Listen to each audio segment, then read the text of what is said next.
कांटों पे चलकर फूल खिलते हैं, कांटों पे चलकर फूल खिलते हैं, विश्वास पर चलकर साईनाथ मिलते हैं, विश्वास पे चलकर साईनाथ मिलते हैं। एक बात सदा याद रखना मेरे भाई, एक बात सदा याद रखना मेरे भाई, सुख में तो सब मिलते हैं, सुख में तो सब मिलते हैं, और दुख में केवल मेरे साईनाथ मिलते हैं, मेरे साईनाथ मिलते हैं। ओम साई राम। स्वागत है आपके अपने चैनल साई जीवन माला पे। तो आज मैं आपको शिरडी के साईं बाबा के करीब पहुंचने की 5 बातें बताने जा रहा हूं, जिसे करने से आप साईं बाबा के हृदय के करीब पहुंच सकते हैं और साईनाथ महाराज की अपार कृपा, अपार शक्ति आपको भी प्राप्त हो सकती है, बशर्ते आपको उन बातों पे अमल करना होगा और ध्यान से इस वीडियो को पूरा देखना होगा, ताकि आप भी जुड़ सके शिरडी के साईं बाबा से हृदय से। तो आपको करना क्या है, वीडियो शुरू करने से पहले, मेरा नाम है राम गुप्ता। आज मैं आप लोगों को साईं के करीब पहुंचने के 5 ऐसे खास बातें बताने जा रहा हूं, जिसे करने से आप साईं के करीब पहुंच सकते हैं। और इन बातों का समन्वय किया है हमारी प्रिय माता श्रीमती मीना गुप्ता जी ने, जिन्होंने साईं की भक्ति की अपार कथाएं, अपार लीलाएं लिख के रखी हैं। और यह कथाएं यह बातें मुझे आप लोगों को बताने के लिए प्रेषित किया है और मुझे आदेश दिया है। तो मैं उनके आदेश को पालन करते हुए साईं बाबा के करीब पहुंचने की उनकी बातों को आप लोगों के समक्ष रख रहा हूं। तो आपसे एक आग्रह कि आप इसे ध्यान पूर्वक सुने। ओम साई राम। चलिए शुरुआत करते हैं। जब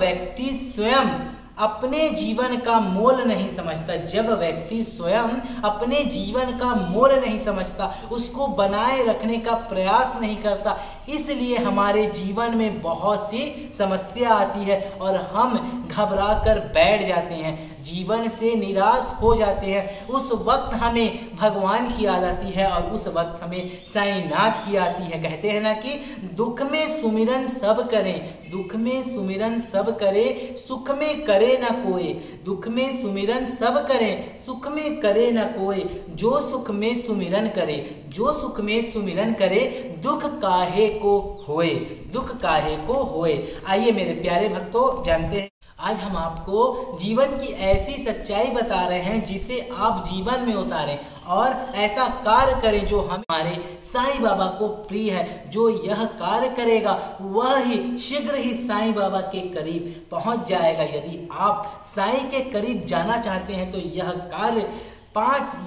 यह 5 कार्य आप जरूर करें जो साईं बाबा को बहुत ही ज़्यादा प्रिय है। तो पहला कार्य क्या है, आपको क्या करना है जो साईं को प्रिय है, जिसे करके आप अपना भविष्य संवारेंगे और साईं बाबा के करीब पहुंच जाएंगे। तो चलिए वह पहला कार्य क्या है जो आपको साईं बाबा के करीब पहुंचा सकता है। पहला, जो जीव जंतु इस जगत में है, बेसहारा है, पशु पक्षी का पालन करो, इनको खाने को भोजन दो, पानी दो। साईं जी कहते हैं कि कण कण में मेरा वास है, हर जीव जंतु में, हर पशु पक्षी में मेरे प्राण बसे हैं। जो भक्त इन जीव जंतु को उनको खाना देता है, समझ लीजिए उनका पेट भरा तो मैं संतुष्ट हो जाता हूँ, मैं संतुष्ट हो जाता हूँ। ये साईं के वचन है। यदि आपने ऐसा किया तो समझ लिए कि उन भक्तों ने मेरा पालन पोषण किया। अगर आप जीव जंतु पशु पक्षी को खाना पानी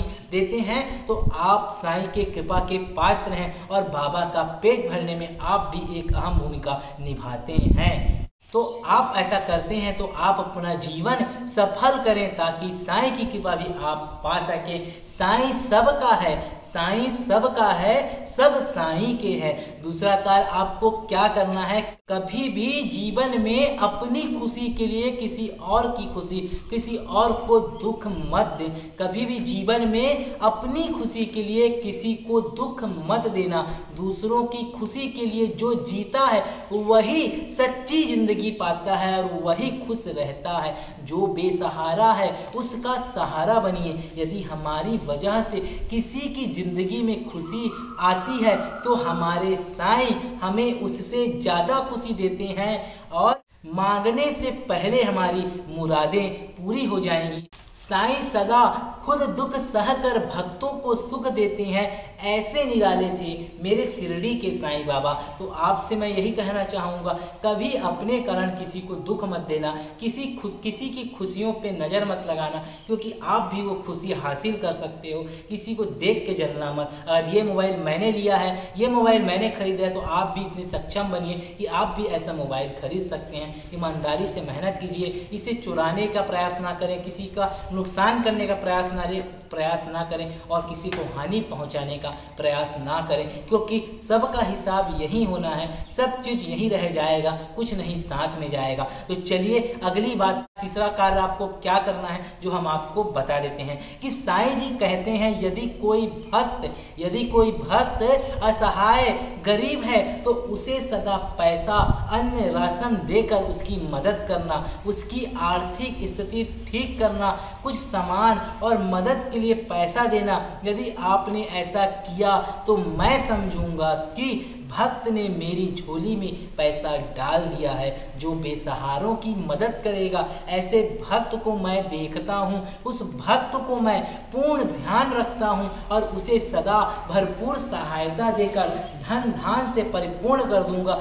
यह मेरा संकल्प है, यह मेरा वैशिष्ट है, ये मेरा खुद का अनुभव है। यदि आप किसी की मदद करते हैं, चाहे वो 1 रुपये हो, चाहे वो 2 रुपये है, बाबा आपकी मदद करेंगे। आपके बुरे समय में कहीं ना कहीं से आपकी व्यवस्था हो जाएगी और आप देखिएगा आपके सारे काम बनते चले जाएंगे। बस शुरू में थोड़ी आपको परेशानी आएगी, जिससे आप घबराएंगे और कुछ अलग करने का सोचेंगे कि मैं क्या करूं, लेकिन लेकिन अंत में बाबा आपकी मदद करेंगे। बस थोड़ा सा परेशानी, थोड़ा सा कष्ट हर सभी को मिलते हैं, उसी को झेलना है, वही हमारे जीवन का चक्र है। तो चलिए चौथी बातें आपको बता दें जिसे करने से आप साईं बाबा के अत्यधिक करीब पहुंच सकते हैं। जो साईं के, ध्यान से सुनिएगा, आप सभी बाबा के दर्शन को जाते हैं, शिरडी जाते हैं और मंदिरों में जाते हैं। जो साईं के दर्शन करने जाते हैं और सभी भक्तों को समान ईमानदारी से लाइन में लगकर साईं के दर्शन करते हैं, ऐसे भक्त मुझे बहुत पसंद है। आप लोग अगर बाबा के दर्शन को जाते हैं, लाइन से लग के जाते हैं और प्यार से बाबा को लाइन से श्रद्धापूर्वक दर्शन करते हैं, वैसे भक्त को बाबा बहुत पसंद करते हैं। जो बड़े बनकर अपना रौब बनाकर बीच रास्ते में जल्दी से दर्शन के लिए जाते हैं और आगे बढ़ जाते हैं, वे भक्त मुझे बिल्कुल भी पसंद नहीं है। जो भक्त लाइन में लगकर खड़े हैं, साईं उसे देखते रहते हैं और उसका रास्ता आसान कर देते हैं और दर्शन देते हैं, और साईं प्रभु का ध्यान लाइन में लगे भक्त की तरफ पूर्ण रूप से होता है।